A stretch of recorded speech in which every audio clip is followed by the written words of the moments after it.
सत श्री अकाल दोस्तों, welcome to Guru Nanak cares. आप सबका हार्दिक स्वागत है। दोस्तों, गुरु नानक केयर्स पे आप समझते हैं कि जो मेन पर्पस है ना वीडियोस का, it is not only homeopathy या homeopathic remedies, no, it is knowledge, basically knowledge and awareness. Problems की, डिजीज़ की, सिम्टम्स की समझ, उसका ज्ञान, और होम्योपैथी कैसे हेल्प करती है, दैट इज़ इट। जो लास्ट वीडियो आपने देखा, वीकनेस ऑफ हैंड्स, हाथों की कमज़ोरी, बहुत कॉमन दिक्कतें रहती हैं। I try to take up those topics जो कि बहुत कॉमन समस्याएं हम देखने में आती हैं।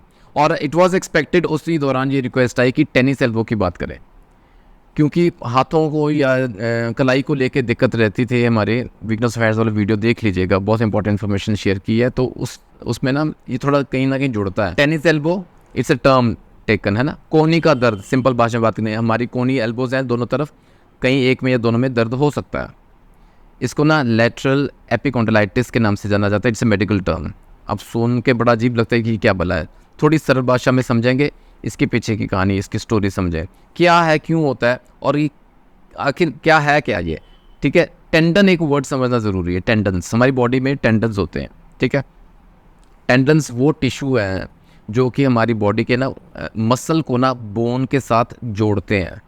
अब हम कोई काम करते हैं ना, हाथ के साथ काम करते हैं, फॉर एग्जांपल बहुत ज़्यादा रेपिटेटिव वर्क है, यानी कि बार बार रिपीट करने वाला कार्य है। जैसे कि टेनिस प्लेयर, वहाँ से लिया गया है actually tennis elbow. Tennis players क्या करते हैं, बहुत ग्रिप स्ट्रॉन्ग रहती है, रैकेट को पकड़ते हैं और उसको मूव करते हैं, जब बॉल आती है उसको हिट करते हैं, और ये बार बार होता है ना, वेदर इज़ लेफ्ट और the right, left handed right handed है, वो वाला हाथ जो ज़्यादा ओवर वर्क किया गया है, रेपिटेटिव वर्क किया गया है, वहाँ ये सिम्टम उभर के सामने आता है। टेनिस एल्बो इसलिए इसका नाम लिया गया। ये ज़रूरी नहीं कि सिर्फ टेनिस प्लेयर को हो सकता है, ये किसी को भी हो सकता है। कोई भी ऐसा व्यक्ति जिसका कार्य इस प्रकार का है कि हाथों की मूवमेंट बहुत ज़्यादा है और रेपिटेशन में होती है। अब चाहे वो कोई मैकेनिक ही क्यों ना हो, बार बार जैसे स्क्रू ड्राइवर को यूज़ कर रहा है, पेच खोलने, नट खोलने, टाइट करने, उनके साथ होते कारपेंटर्स को हो सकता है, प्लम्बर्स को हो सकता है, गार्डनर्स को हो सकता है, हमारे माली को हो सकता है, हमारे ये जो म्यूजिशियंस हैं ना, वो भी कई बार जो इंस्ट्रूमेंट्स प्ले करते हैं, बार बार यूज़ होता है मूवमेंट, रेपिटेटिव मूवमेंट जहाँ होगी। ये क्रिकेटर्स को भी हो सकता है। कुछ साल पहले आप जानते हैं सचिन तेंदुलकर को भी हुआ था, बड़ा भयंकर किस्म का टेनिस एल्बो हुआ था, राइट। और इवन मैं बताऊँ आपको, टीचर्स को भी हो सकता है। और ये जो रिक्वेस्ट आई है, ये टीचर की तरफ से रिक्वेस्ट आई थी, मिस अर्चना चौहान, उनकी तरफ से रिक्वेस्ट आई थी कि टेनिस एल्बो की बात करें। तो ये ना जहाँ जहाँ मूवमेंट होगी, टीचर्स भी जैसे लिखते हैं बोर्ड पे, बार बार ये मूवमेंट रहती है रिस्ट की, तो ये किसी को भी हो सकता है।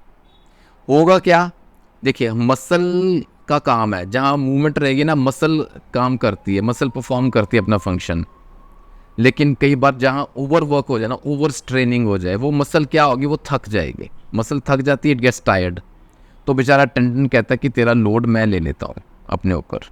तो वो सारा स्ट्रेन, वो सारा बर्डन, वो सारा लोड ना टेंडन के ऊपर आ जाता है। अब हम समझते हैं टेंडन क्या होता है, ठीक है। अब वो टेंडन ओवर वर्क हो जाएगा, ओवरलोडेड हो जाएगा, ओवर स्ट्रेन्ड हो जाएगा, जिस वजह से क्या होगा, उसमें ना इन्फ्लेमेशन हो सकती है, टेंडन की इन्फ्लेमेशन हो जाएगी, टेंडिनाइटिस हो जाएगा। कंटिन्यू करते रहेंगे, फिर काम, रेपिटेटिव वर्क है, करना पड़ रहा है, कर रहे हैं, उस वजह से क्या होगा, इन्फ्लेमेशन के बाद वो डीजेनरेट होना शुरू हो जाएगा, टेंडिनोसिस होना शुरू हो जाएगा। समझिए आप, टेंडिनाइटिस और टेंडिनोसिस दोनों एक साथ हो गए ना, तो वो टेंडन जो है ना, वो फट जाएगा, वो टीयर हो जाएगा, the tearing of tendon we call. अब देखिए, अब थोड़ा आइडिया हो गया आपको ना। तो इस वजह से जो दर्द, सूजन या और सिम्टम्स आते हैं, आगे सिम्टम्स की बात करेंगे, इसको बोलते हैं टेनिस एल्बो। क्योंकि इसको ना लेटरल एपिकोंडाइल टेंडन में ऐसा होता है ना, तो लेटरल यानी कि बाहरले हिस्से का, जो हमारी एल्बो कोनी के है ना, तो इसको हम टेनिस एल्बो बोलते हैं। अच्छा, इसी प्रकार के सिम्टम्स अगर अंदरले जो है, अंदर वाली जो टेंडन में हो रहा है, यानी कि द मीडियन एपिकोंडाइल में हो रहा है, तो उसको हम गोल्फर्स एल्बो नाम देते हैं। जस्ट फॉर नॉलेज से, आपके ज्ञान के लिए बता रहा हूँ आपको, गोल्फर्स एल्बो भी एक टर्म रहती है। सिम्टम्स मिलते जुलते रहते हैं, लेकिन उसका ना अंदर का जो टेंडन है ना, वहाँ दिक्कत आती है, गोल्फर्स एल्बो, इसको मीडियन एपिकोंडाइलिटिस बोलते हैं, ठीक। आइए इसके ना सिम्टम्स समझते हैं। कारण हम समझ गए हैं, अब सिम्टम। अच्छा, ये ना कई बार इडियोपैथिक भी होता है, यानी कि कॉजलेस, बिना किसी कारण के ऐसा सिम्टम आ गया, बिना किसी कारण के जो समझ में नहीं आ रहा है, ऐसा भी देखा गया है। कि जो रेपिटेटिव मूवमेंट नहीं भी हो रही है तो भी कई बार ऐसा होता है, ये सिम्टम्स आते हैं। क्या सिम्टम्स हैं, क्या लक्षण है, वो मैं आपके सामने रखता हूँ। ये जो दर्द रहता है ना, ये आउटर हमारी रिस्ट की तरफ, यहाँ कोहनी से लेके रिस्ट की तरफ आएगा, बाहरली की तरफ से आएगा। और ये ना दर्द है, इसको ना बर्निंग पेन का नाम भी दिया जाता है। ये थोड़ा अजीब सा दर्द रहता है, दर्द तो है लेकिन जलन सी महसूस होती है अंदर, दर्द के साथ, बर्निंग पेन। और ये बाहरली कोहनी की तरफ से लेके हमारी कलाई तक आता है। अच्छा, सेकेंडली जब हम बेंड करते हैं ना, अपनी कलाई को बेंड करेंगे या ट्विस्ट करेंगे तो ये दर्द बढ़ जाएगा। द पेन एग्रोवेट्स ऑन बेंडिंग और ट्विस्टिंग द रिस्ट। और कई बार हम जब बाजू को खोलेंगे, द अफेक्टेड आर्म, उसको जैसे एक्सटेंड करने की कोशिश करें तो स्टिफनेस रहेगी, दर्द करेगा, साथ में जकड़न सी रहती है, स्टिफनेस विद पेन, ये भी एक सिम्टम। और जो हमारे कोहनी के जॉइंट्स है, अफेक्टेड जॉइंट है ना, वहाँ सूजन दिख सकती है, इन्फ्लेमेशन जैसे होती है ना, स्वेलिंग भी हो जाती है। इट इज़ सीन आउटसाइड, बाहर से दिखता है, और वो it is tender to touch, छूने से भी दर्द करता है, इतना ज़्यादा पेन करेगा। और फाइनली एक सिम्टम रहता है जिसमें ना हमारी जो ग्रिप है ना, जो पकड़ है, वो कमज़ोर हो गई है। अब वो वीकनेस ऑफ हैंड्स में भी एक सिम्टम था, जो डिक्लाइनिंग ग्रिप स्ट्रेंथ, कमज़ोर हो जाती है ना ग्रिप, वो एक कारण ये भी रहता है। खैर, अगर ऐसी कोई दिक्कत आ रही है ना, तो अपने लेवल पे हम क्या कर सकते हैं, आइस पैक्स लगाने के साथ ना इसको थोड़ा रिलीफ मिलता है, थोड़ा आराम मिलता है। थोड़ा ठंडा सेक दें, लाइक आइस पैक्स लगाएं ऑन द अफेक्टेड एरिया, कोने पे जहाँ दर्द रहता है, right. And come to homeopathy, तुरंत आएँ, देर ना करें, विलम्ब ना करें। कौन सी इंपॉर्टेंट होम्योपैथिक दवाएं मैं आपके सुन रखता हूँ। We all know the typical pain killers in general homeopathy में अक्सर मैंने डिस्कस किए हैं, कई ऐसे वीडियोस हैं जहाँ दर्द निवारक दवाओं की बात की है। मेन 3 दवाएं वही रहती हैं दोस्तों, रस्टॉक्स, ब्राइनिया एंड आर्निका। क्या सिम्टम्स हैं, कहाँ ये हेल्प करती हैं, बताता हूँ आपको। लेकिन यहाँ पर सबसे पहले मैं लूँगा Ruta, the number 1 remedy for tennis elbow. Ruta graveolens इसका पूरा नाम रहता है। रूटा ये क्यों, रूटा टेंडन्स पे स्पेसिफिकली एक्ट करती है। जहाँ ये स्ट्रेनिंग होती है, जहाँ ये ओवर स्ट्रेनिंग होती है, ज़रूरत से ज़्यादा काम ले लिया, वहाँ जो टेंडन्स अफेक्ट हो गए ना, वो वही वाला inflammation and then degeneration and then tearing, इस प्रकार का अगर सिम्टम रहता है, वहाँ रूटा बहुत effective, the number 1 remedy.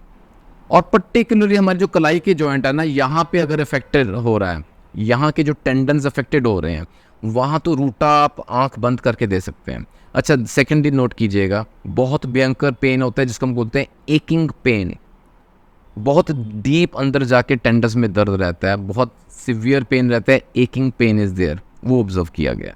And finally क्योंकि टेंडन्स आर अफेक्टेड, ये टेंडन्स ना छूने से भी दर्द होता है, दे गेट सोर, टेंडरनेस रहती है टेंडन्स में, दे आर सोर टू टच, रूटा ही काम आएगी।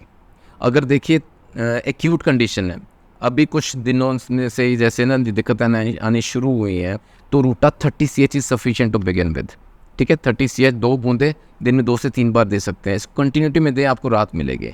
दूसरी इंपॉर्टेंट दवा जैसे मैंने कहा, रस्टॉक्सिकोडेंड्रॉन। रस्टॉक्स भी बहुत बेहतरीन दवा है, पेन किलर का काम करती है, टेंडन्स पे इफेक्ट करती है, कहीं भी इफेक्ट करेगी जहाँ ना स्ट्रेनिंग या ओवर एक्सर्टिंग की वजह से, ओवर लिफ्टिंग की वजह से वज़न उठा लिया, कहीं वहाँ दर्द शुरू हो गया, जो रेपिटेटिव मूवमेंट्स हो रही हैं उस वजह से पेन शुरू हो गया। और पेन किस प्रकार का रहेगा, टीयरिंग पेन, चीरता हुआ दर्द। रस्टॉक्स ये हम 200 CH में भी दे सकते हैं, 2 बूंदे दिन में 2 से 3 बार। अच्छा, ब्राइनिया एक और मास्टर रेमेडी है, हम जानते हैं, जहाँ tearing and stitching type of pains रहते हैं, या ना कोहनी में बहुत भयंकर दर्द करेगा, आपका मन करेगा इसको मैं मूव ना ही करूँ तो अच्छा है, इसको रेस्ट ही रखूँ, थोड़ी सी मूवमेंट करेंगे तो चीखें निकलते हैं, इतना दर्द का होता है, वहाँ Bryonia 30 we can give, safely दे सकते हैं। ब्राइनिया 30 CH पोटेंसी में दें, अगेन दिन में 2 से 3 बार दे सकते हैं। एंड फाइनली आर्निका तो है ही है, जहाँ की ब्रूज्ड सी फीलिंग रहती है ना, अंदर की चोट, इंजरी, ट्रॉमा। देखिए इंजरी तो हो गई है ना, चोट तो लग गई है, वो फट गया है टेंडन, टीयरिंग ऑफ टेंडन्स हो गया, तो आर्निका यहाँ भी हेल्प करेगी, ठीक है। अगेन 200 CH में दे सकते हैं, बहुत ज़्यादा भयंकर पेन रहे तो दिन में 2 से 3 बार दे सकते हैं आप, ठीक है। Arnica you can safely use.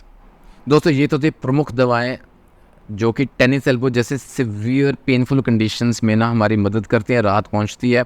वो जो इन्फ्लेमेशन है ना, वो जो सोरनेस है, वो टेंडरनेस है, वो दर्द है, उसमें राहत मिलती है, सिम्टम्स में इंप्रूवमेंट आती है, over a period of time you get relief, ठीक है।